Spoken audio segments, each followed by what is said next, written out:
Hello and welcome back to Wargaming with me, Garry. Yes, I am using a very lowered voice. It's 4 o'clock in the morning.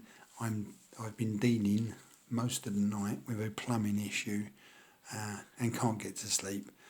So I thought I'd run out a video in order not to waste such valuable time. I'll come back to this.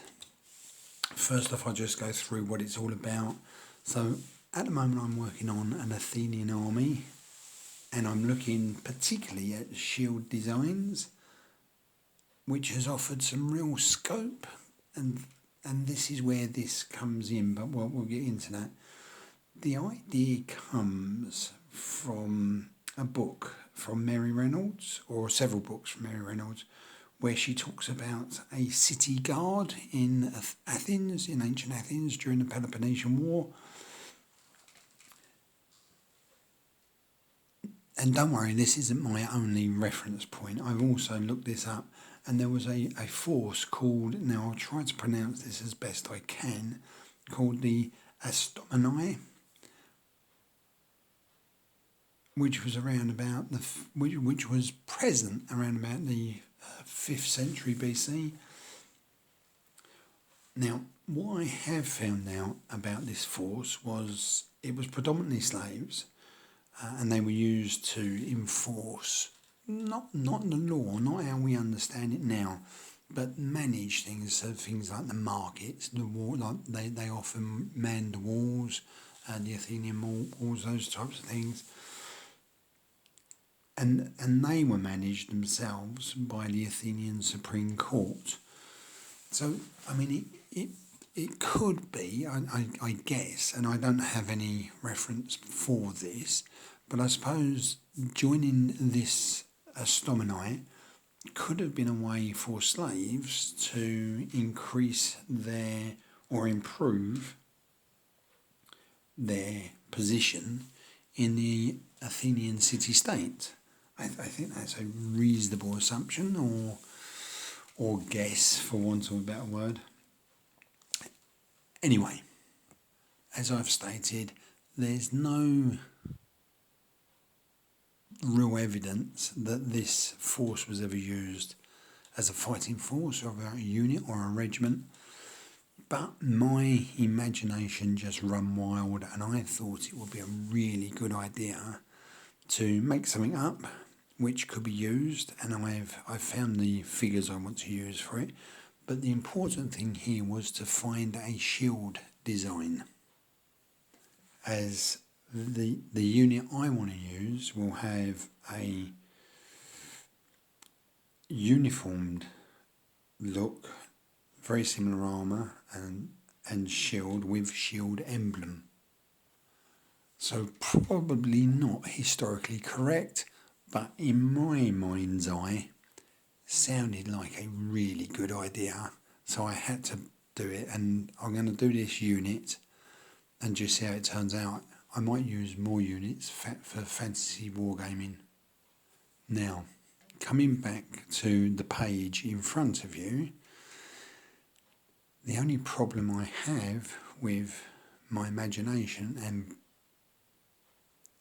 putting this unit together is that I am a rubbish drawer and literally can't sketch anything for 2 toffees. Not only not only does my sketching or drawing have huge limitations, also, in order for this to work, the emblems would have to look the same or pretty damn close to the same symmetrically on the shield. So the helmet would have to have similar dimensions to each other and be placed in the similar place on the shield. So I started practicing on a piece of paper. The dimensions were all over the place, and of course the drawing was rubbish, and I had to relook at how I was going to do this. So, new plan, and hence the piece of paper.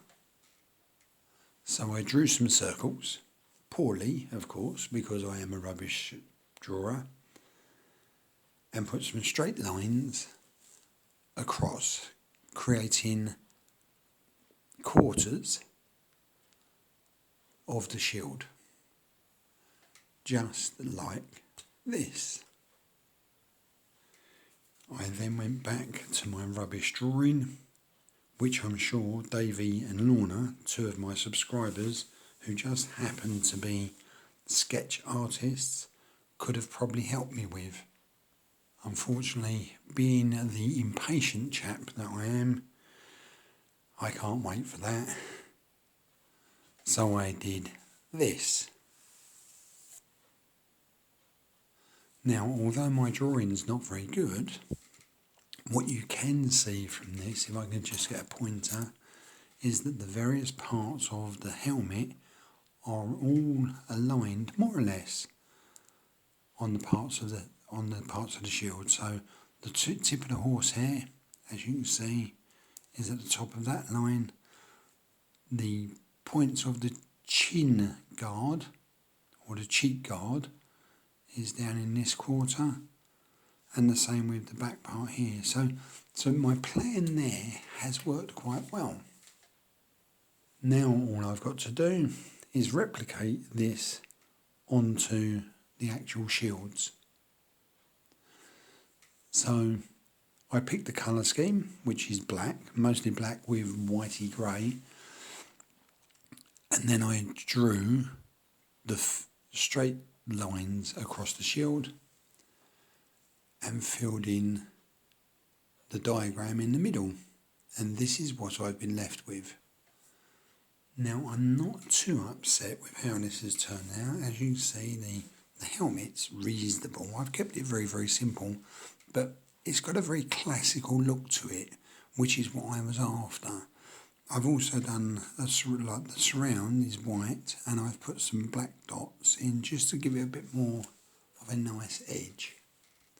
And this isn't too far from what I had in mind in my head when I first came up with the idea. However, the acid test, what do they all look like together? And this is the final result. Now, I'm quite happy with how they've turned out. They do look how I had in my mind's eye. They're not completely identical, but they're enough identical for me to do what I had planned to do. I think the helmets work well. They kind of give a kind of police force effect. I think the colour scheme is really good. I think that works well together. And to be honest, I'm just really looking forward to sticking these on to the figures that I've chosen to be the City State Guard and see how that turns out. So I'll come back when I've got some more of these painted up, and I'll show you one of my testers and we can go through that then. If anyone does know, have any more history on the astomite, please do let me know, because I'm very interested in that. I'd be very interested in finding out more. So if there are any Greek experts out there, please do let me know. And also let me know if I butchered how it's pronounced. Okay, all the very best then. Take care. Bye-bye.